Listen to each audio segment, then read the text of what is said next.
7 kesesatan berkaitan dengan habaib.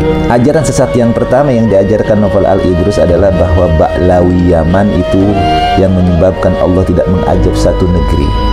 Nah, yang kedua, novel ini mengingkari ayat-ayat Allah yang menyatakan bahwa kemuliaan manusia tergantung daripada keimanan dan ketakwaannya. Wah, ini lebih parah lagi yang ketiga ini ya. Yang ketiga ini bahwa Allah itu rasis. Allah itu memprioritaskan daripada kaum Ba'lawi. Yang keempatnya kesesatannya adalah mengatakan bahwa sholat tidak akan diterima. Ya, sholat itu tidak akan diterima kalau tidak mendoakan daripada para habaib ya Ba'lawi ini, katanya begitu. Yang kelima ini adalah bagaimana si Novel Al-Idrus ini mengatakan bahwa Nabi itu rasis, artinya Nabi itu adalah sangat mengutamakan daripada Ba'lawi. Keenam adalah bahwa apabila ada kiai-kiai, ulama-ulama yang tidak mencintai para habaib, maka suruh ditinggalkan. Dan yang terakhir adalah mereka menganggap bahwa nenek moyang mereka itu adalah para pahlawan yang berjasa kepada bangsa kita. Assalamualaikum warahmatullahi wabarakatuh. Bismillah, alhamdulillah, wassalatu wassalamu ala rasulillah, amma ba'du. Selamat berjumpa kembali di AJ Dakwah TV. Semoga kita semua senantiasa diberikan kesehatan dan keberkahan oleh Allah subhanahu wa ta'ala. Amin ya Allahu ya Rabbal alamin. Novel Al-Idrus mendapatkan penolakan di daerah Brebes. Masyarakat Brebes menolak daripada kedatangan Novel Al-Idrus untuk memberikan tausiah atau ceramah. Nah, sebagaimana kita ketahui bahwa memang para habaib ini banyak mendapatkan penolakan di beberapa daerah atau wilayah di negara kita, terutama di wilayah-wilayah Pulau Jawa ini. Dan ternyata bukan hanya Novel Al-Idrus saja yang mendapatkan penolakan dari masyarakat untuk mereka ini berceramah, bahkan Rizik Syihab saja itu pun mendapatkan penolakan dari masyarakat Banyumas. Nah, di video kali ini kita akan membahas tentang 7 kesesatan Novel Al-Idrus. Sebagaimana kita ketahui bahwa Novel Al-Idrus ini di dalam ceramahnya dia mengajarkan 7 kesesatan berkaitan dengan habaib. Nah, untuk lebih lengkapnya kita akan tayangkan pada video berikut ini yang nanti langsung akan kita berikan komentar atau reaksi terhadap apa yang disampaikan oleh Novel Al-Idrus. Ajaran sesat yang pertama yang diajarkan Novel Al-Idrus adalah bahwa Ba'lawi Yaman itu yang menyebabkan Allah tidak mengajab satu negeri. Ajaran sesat yang pertama yang diajarkan oleh Novel Al-Idrus adalah bahwa Ba'lawi Yaman yang menyebabkan Allah tidak mengajab dunia. Kita saksikan videonya. Mereka adalah yang menyebabkan bumi ini menjadi aman. Mestinya udah gempa 20 skala Richter. Di kampung itu kok ada Habib, nggak jadi itu. Maka amannya bumi tergantung amannya habaib seluruh Indonesia. Tugasmu wahai santri, jaga Habibmu, lindungi Habibmu. Caranya jangan celah, jangan caci, jangan maki, jangan hina, jangan rendahkan. Meskipun mudahnya seperti setan, meskipun mudahnya seperti setan. Makanya kalau bangsa ini mau aman, kampung kita mau aman, kota kita mau aman, jangan jauhi habaib, jangan musuhin anak cucu Nabi, jangan jauh-jauh dari keluarga Rasulullah SAW. Begitu keluarga Rasulullah dijauhkan, disingkirkan, dimusuhin, tunggu saja saatnya akan tiba. Ini yang pertama nih, ajaran sesat Novel Al-Idrus ini, bahwa dunia ini aman karena adanya para habaib ya. Jadi kalau tidak ada habaib maka bisa terjadi gempa 20 skala Richter. Oleh karenanya kata Novel Al-Idrus, cintai, jangan musuhi ya. Kemudian juga walaupun Habib itu seperti setan tampangnya, kelakuannya. Nah, ini ajaran sesat daripada Novel Al-Idrus ya. Jadi dunia ini Allah tidak mengajab dunia karena adanya habaib, katanya begitu. Jadi jangan caci, jangan maki, cintai. Wah, Karena dianggap bahwa habaib ini adalah menyebabkan Allah tidak menurunkan ajab ke dunia. Apa iya Allah tidak menurunkan ajab karena tergantung habaib ini? Jadi kalimat yang lucu tadi itu adalah bahwa walaupun Habib itu tampangnya seperti setan, kelakuannya seperti setan, tapi harus tetap dicintai, disayangi, jangan dimusuhi. Waduh, ini namanya ngemis disebutnya ya. Jadi Allah itu tergantung izin habaib untuk menurunkan azab. Kalau azabnya habaib itu tidak mengizinkan atau sudah tidak ada habaib, maka Allah akan mengajab negeri itu. Hebat sekali ya habaib ini, bisa membuat Allah kemudian tidak mengajab satu negeri atau dunia ini karena adanya mereka ya. Jadi jangan memusuhi, jangan mencaci, jangan menghina, cintai. Wah, ini kalau bahasanya ngemis untuk dicintai ya. Ya namanya orang kalau ya salah ya diluruskan ya. Kita memang tidak boleh membenci, tidak boleh juga mencaci, menghina. Tapi kalau salah ya wajib kita meluruskan, menasehati siapapun dia ya. Mau habaib atau bukan ya, kalau salah ya kita nasehati. Ya itu kan mekanismenya begitu. Nabi juga sama. Ya, nah Rasulullah SAW pun sama. Makanya kemudian Allah dan Rasulnya menegaskan inna akramakum indallahi atqakum. Yang paling mulia ya yang paling bertakwa, bukan karena nasabnya ya. Kita lihat seperti itu. Nah yang kedua, ajaran sesat daripada Nopal Al-Idrus ini adalah berkaitan dengan, nah Nopal ini mengingkari ayat-ayat Allah yang menyatakan bahwa kemuliaan manusia tergantung daripada keimanan dan ketakwaannya. Ya tadi ayatnya inna akramakum indallahi atqakum, yang paling takwa, yang paling mulia di sisi Allah adalah orang yang paling bertakwa kepadanya. Nah Nopal ini mengingkari ayat ini ya. Kita lihat penjelasan Nopal dalam video berikut ini. Yang ngomong sama-sama manusia, yang penting kan takwanya. Inna akramakum indallahi atqakum. Bib sing penting takwa bib. Awakmu be awak aku, takwa aku lebih mulia. Ayat ini bukan untuk menilai orang lain.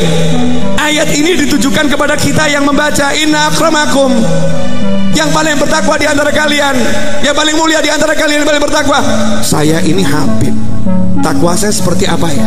Nah Habibnya boleh ngomong begitu. Jangan dibuat ngukur orang lain, karena kita nggak tahu tingkat ketakwaan orang lain. Kita ini butuh enggak sama anak cucu Nabi? Islam ini butuh, karena darah Nabi ada di situ. Kalau mengatakan darah nggak ada manfaatnya, naudzubillah min dzalik. Ini akidah yang bejat kalau sampai mengatakan darahnya Rasul gak ada manfaatnya kalau perilakunya gak benar. Kuali biar kepala kita ini kebuka gitu loh. Ya kebuka. Jadi Habib itu beda memang, tidak gak sama. Sekarang kan dikembor-kemborkan podo wae, podo menungsone, sementing takwane loh. Kalau Habibnya harus ngomong begitu. Nah, dia mengatakan bahwa inna akramakum indallahi atqakum itu bukan untuk Habib tapi untuk non Habib. Kalau Habibnya justru yang mengatakan begitu katanya. Ini lucu juga ya. Dan mengatakan bahwa darah itu ya lebih penting ya. Bahkan dikatakan kalau tidak percaya kepada darahnya Rasulullah, kepada duriyahnya Rasulullah, maka dikatakan akidahnya bejat. Waduh, luar biasa nih ya Nopal Al-Idrus ini. Sudah memelintir ayat-ayat Allah yang begitu tegas mengatakan inna akramakum indallahi atqakum. Ya darah-darah itu ya tidak ada manfaatnya walaupun itu keturunan Rasulullah. Kalau memang dia adalah orang yang berdosa, orang yang durhaka, ya dia termasuk orang-orang yang dimasukkan ke dalam neraka ya. Seperti misalnya darahnya Nabi Nuh ya, dari putranya Kan'an, itu pun kan tidak ada manfaatnya. Kan'an tetap dimasukkan ke dalam neraka. Dan juga Rasulullah sendiri pun kalau kita lihat dari hadis-hadisnya itu menjelaskan bahwa yang dimuliakan oleh Allah itu iman dan takwa seseorang, bukan karena nasabnya. Nah ini yang harus dipahami oleh Nopal Al-Idrus yang sudah memelintir ayat-ayat Allah. Dia sudah memelintir ayat-ayat inna akramakum indallahi atqakum. Yang paling mulia kata Nopal Al-Idrus bukan yang paling bertakwa, tetapi tergantung nasabnya, tergantung keturunannya, tergantung darahnya. Darah inilah yang membuat seseorang itu menjadi mulia. Ya. Kita dengar ya yang ketiga apa tuh kesesatan Nopal Al-Idrus ini.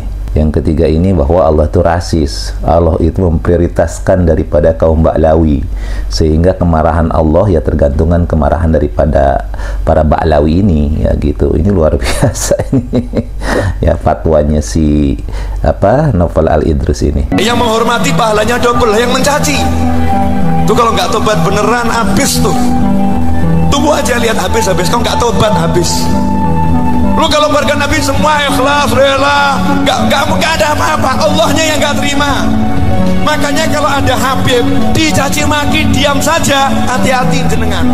Karena Allahnya nggak diam, Allahnya nggak diam. Kadang itu ada Habib marah, ditanya, Habib kenapa marah? Kalau saya nggak marah kesian dia. Kenapa? Karena kalau saya nggak marah Allah yang marah. Kalau saya yang marah Allah nggak jadi marah. Nah ini luar biasa nih. Jadi kemarahan Allah itu tergantung kemarahan habaib. Jadi kalau Habibnya marah ya, maka kemudian Allah akan marah, dan kalau Habibnya tidak marah ya tidak marah. Jadi kemarahan Allah itu tergantung daripada kemarahan habaib gitu. Atau juga tadi ada penjelasan, jadi kalau misalnya ada Habib marah maka Allah tidak marah karena kemarahannya sudah diwakilkan. Tapi kalau Habib dicaci, dimaki, dihina kemudian tidak marah, maka Allah yang akan marah.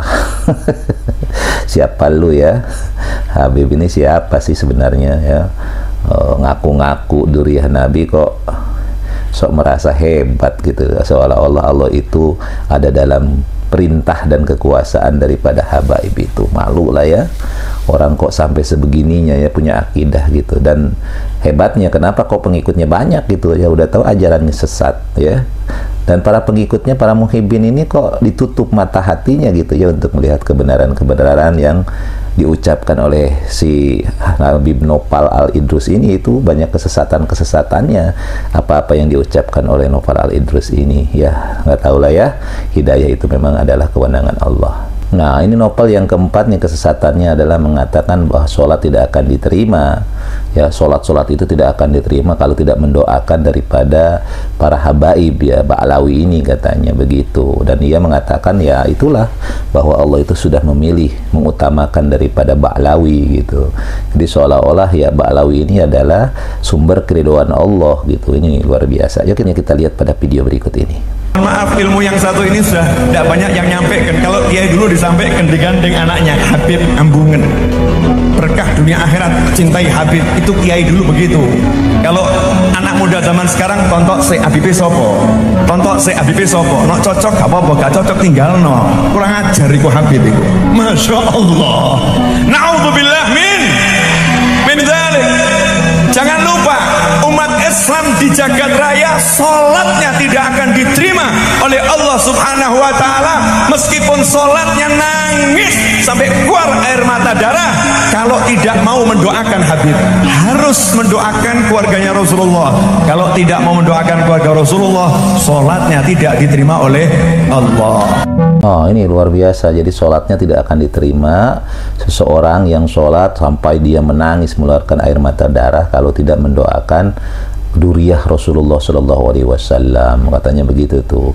Jadi luar biasa, sakingnya kita harus menghormati, memuliakan daripada keturunan Nabi Muhammad Shallallahu Alaihi Wasallam. Ini luar biasa si Naufal ini ya, Naufal Al-Idrus ini mengemis doa gitu ya, padahal apa yang disampaikan itu ya itu adalah mimpi ya, mimpinya dia, hayalan dia gitu. Padahal faktanya nggak ada, Rasulullah mengajarkan seperti itu ya. Sholat tidak diterima kalau tidak mendoakan ya kepada para Ba'lawi. Waduh. Ya, Ba'lawi, duriyah palsu ya, duriyah pembohongan ya. Nah ini kan luar biasa nih, harusnya udah diproses secara hukum ya orang-orang yang seperti ini. Ada kebohongan-kebohongan, di tes DNA kok nggak mau gitu ya, padahal sudah jelas tes DNA itu adalah tes yang ilmiah yang bisa membuktikan seseorang itu apakah benar keturunan seseorang. Nah ini nggak mau, tapi koar-koar sampai mengatakan sholat tidak akan diterima, sampai sholat itu pun menangis mengeluarkan air mata darah kalau tidak mendoakan keturunan daripada Nabi Muhammad SAW, yakni yang dimaksud adalah tentu para Ba'lawi Yaman ini ya, na'udzubillah min dzalik. Yang kelima ini adalah bagaimana si Naufal Al-Idrus ini mengatakan bahwa Nabi itu rasis, artinya Nabi itu adalah sangat mengutamakan daripada Ba'lawi. Ya, kita lihat lengkapnya di video berikut ini. Islam mulai gaya, mulai mengkoreksi Habibnya, mulai mengkoreksi ulama-ulama dari anak cucu Nabi Muhammad SAW. Orang yang seperti itu mirip dengan iblis. Waduh, ini lebih parah lagi. Jadi orang-orang yang mengkoreksi, mengkritisi para habaib itu adalah mirip dengan iblis katanya. Jadi kalau Habib salah, Habib itu berbuat maksiat, Habib itu berbuat kejahatan, kalau dikoreksi atau dicaci, disalahkan, maka itu adalah orang yang seperti itu mirip dengan iblis. Yang dikatakan oleh Novel Al-Idrus luar biasa ya, dia mencap bahwa orang yang mengkritisi, kemudian menasehati, ya, dan juga Habib-habib yang berbuat dosa, salah, kemudian kita salahkan, dianggap sebagai adalah mirip dengan iblis. Na'udzubillahi min zalik, nih sesat sekali ya apa yang disampaikan oleh Novel Al-Idrus ini. Keenam adalah bahwa apabila ada kiai-kiai, ulama-ulama yang tidak mencintai para habaib, maka suruh ditinggalkan. Yang tidak cinta kepada habaib maka harus ditinggalkan, katanya begitu. Nah, kita lihat lengkapnya ya pada video berikut ini. Dari dulu orang diajarin cinta sama habaib, itu pelajaran wajib. Jadi kalau sekarang ada ustadz, ada ulama ngajarin Anda nggak cinta sama habib, udah tinggalkan, ganti ustadz yang lain. Banyak ustadz agak bodoh nggak apa-apa, bodoh tapi cinta habib tuh pinter. Pinter nggak cinta habib berarti bodoh. Gampang loh. Ini wajib dijelaskan. Coba buka sejarah di negeri ini. Siapapun kiainya, kalau hormat sama habaib, barokah, subhanallah. Dan gak mungkin derajatnya semakin rendah, semakin dimuliakan, semakin disebut-sebut. Ini ilmunya para kiai. Kenapa kiai dulu jadi orang besar? Ya ini ilmunya. Bukan karena ilmu zahirnya, hafal Qur'annya. Iya memang hafal Qur'an, iya memang ahli fikih, tapi bukan itu. Bukan itu yang menyebabkan para kiai jadi orang-orang yang hebat, bukan. Tapi yang satu ini, memuliakan Rasulullah, memuliakan keturunan Nabi Muhammad SAW. Keenam adalah berkaitan dengan bahwa kalau ada kiai ulama yang tidak kecinta kepada habaib, maka tinggalkanlah, katanya begitu. Jadi kalau ada ulama-ulama kiai yang mengkritisi para habaib, ya, yang ketika mereka salah mengingatkan para habaib, maka dianggap sebagai tidak cinta, maka tinggalkanlah, cari kiai atau ulama yang lain, katanya. Kenapa? Dia menganggap bahwa keberkahan para kiai-kiai dahulu itu karena mereka cinta kepada habaib, sehingga mereka dimuliakan. Biarkan misalnya bodoh, yang penting cinta kepada habaib itu lebih baik, katanya, dibandingkan kiai yang pintar tapi tidak cinta kepada habaib. Masya Allah. Ini luar biasa ya, si Novel Al-Idrus ini, Novel Al-Idrus ini ajaran-ajaran sesatnya, na'udzubillahi min zalik. Dan yang terakhir adalah kita lihat mereka menganggap bahwa nenek moyang mereka itu adalah para pahlawan yang berjasa kepada bangsa kita, ya, yang menganggap bahwa kemerdekaan kita ini ya atas perjuangan mereka, para nenek moyang Ba'lawi mereka itu, diantaranya katanya Utsman bin Yahya. Padahal faktanya Utsman bin Yahya itu antek Belanda ya, yang justru fatwanya itu melarang kita warga Indonesia untuk kemudian melawan Belanda gitu. Jadi yang fakta nyatanya Utsman bin Yahya ini adalah justru mereka ini adalah para pengkhianat bangsa ya, tetapi dalam pandangan si Novel Al-Idrus ini bahwa mereka itu adalah para pahlawan bangsa yang memerdekakan bangsa kita ini. Ini pemelintiran sejarah, dan ini kemudian dijelaskan oleh Profesor Mahfud MD ya. Berapa banyak darah habaib tercecerkan demi merdekanya Indonesia. Baca itu sejarah. Berapa banyak habaib yang mati demi NKRI. Para habaib adalah para pejuang, mereka adalah para pahlawan, mereka orang-orang yang mulia, mereka orang-orang yang gak takut apapun, mereka orang-orang yang gak butuh apapun. Jangan lupakan jasa mereka. Nah, ini kan lucu bahwa mereka ini berapa banyak para habaib yang mati dalam berjuang Pertanyaannya, Habib siapa yang mati dalam berjuang? Ada nggak itu di makam Taman Pahlawan itu yang benar-benar habaib? Ini katanya berapa banyak yang habaib yang meninggal dalam rangka memperjuangkan kemerdekaan. Nah, ini kan kalimat-kalimat yang menyesatkan ya dari si Novel Al-Idrus ini ya. Fakta sejarahnya di makam-makam pahlawan berapa ya yang mereka ini adalah memang habaib ya. Sepengetahuan kita ya, siapa coba? Utsman bin Yahya, dia adalah pengkhianat bangsa. Bahkan boleh dikatakan sudah jelas sejarah rekam sejak sejarahnya dia itu adalah antek Belanda gitu ya. Nah, kita lihat bagaimana pandangan daripada Profesor Dr. Mahfud MD berkaitan dengan Utsman bin Yahya ini ya. Ada Habib, cerita Habib ini tidak pernah ada di dalam sejarah kecuali dulu menjadi Utsman Yahya itu menjadi muftinya Belanda yang mengharamkan kita melawan Belanda. Justru itu Habib yang jelas itu tertulis dalam sejarah. Kalau Habib berbisik ke Bung Karno kapan? Dan tidak pernah ada cerita itu. Itu menodai merusak rasa kebanggaan saya bahwa ini perjuangan bangsa Indonesia sendiri. Inilah 7 ajaran sesat daripada Novel Al-Idrus ya, yang di dalam ceramahnya begitu luar biasa meminta dicintai, meminta disayangi, dan betapa mengagung-agungkan klan mereka ya, bahkan mengaku-ngaku kemerdekaan bangsa ini adalah atas jasa mereka. Ini luar biasa ya.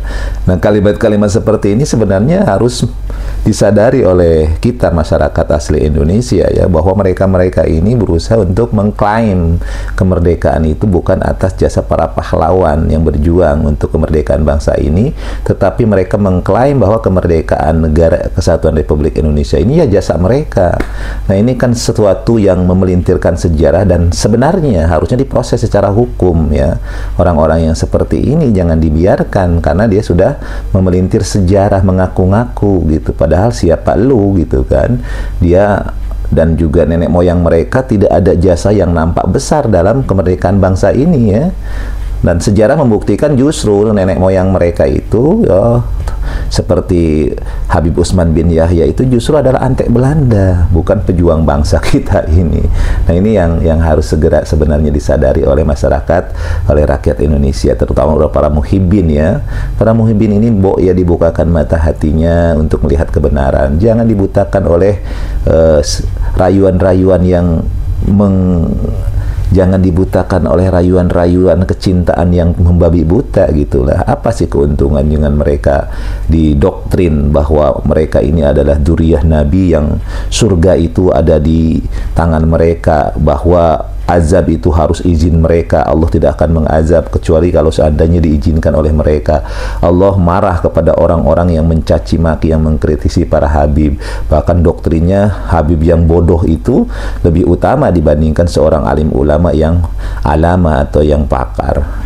Orang Habib itu sebodoh-bodohnya, sejahat-jahatnya Habib itu lebih utama dari orang-orang yang soleh. Ini kan penyesatan yang sangat luar biasa yang dilakukan oleh Novel Al-Idrus ini ya. Kita harus segera membuka hati lah ya, jangan sampai kemudian kita semakin dibodohin. Sekarang sudah kemajuan luar biasa ya, harusnya kita semakin rasional berpikir itu ya, jangan kemudian hanya mengandalkan perasaan yang dibodoh-bodohin. Ya, lucu juga ya, di zaman seperti ini masih ada orang yang percaya dengan hal-hal yang hurafat, hal-hal yang tidak rasional gitu, yang bahkan kontradiktif dengan sejarah dan faktanya gitu. Ya, mudah-mudahan saja Allah Subhanahu wa taala memberikan hidayah ya kepada para muhibbin, orang-orang yang cinta kepada para habaib, tetapi cintanya ini adalah kepada orang yang salah ya. Jadi salah karena mereka bukan dzurriyyah Nabi, bukan keturunan Nabi, faktanya kan begitu. Jadi salah mencintai. Kalau kita mencintai Allah dan Rasulnya di atas segalanya, itu memang adalah suatu keharusan bagi kita. Jadi kita tidak boleh mencintai sesuatu melebihi cinta kita kepada Allah dan Rasulnya. Kita tidak boleh mencintai seseorang melebihi cinta kita kepada Allah dan Rasulnya. Itu benar. Tetapi selain daripada itu, itu, apalagi ini tidak jelas apakah dia duriyah Nabi atau bukan. Nah, kita memang harus mencintai satu dengan yang lainnya, dan kita harus saling menghormati satu dengan yang lainnya, tetapi ada batas-batas penghormatan itu, bukan yang seperti terjadi sekarang, para muhibbin yang begitu luar biasa ya, mereka merendahkan dirinya di hadapan manusia, padahal kan tidak boleh. Kita harus merendahkan dirinya, kita harus merendahkan diri kita itu hanya di hadapan Allah Subhanahu wa taala. Nah, mudah-mudahan video ini bisa memberikan manfaat. Wallahu muwaffiq ila aqwamit thoriq. Assalamualaikum warahmatullahi wabarakatuh.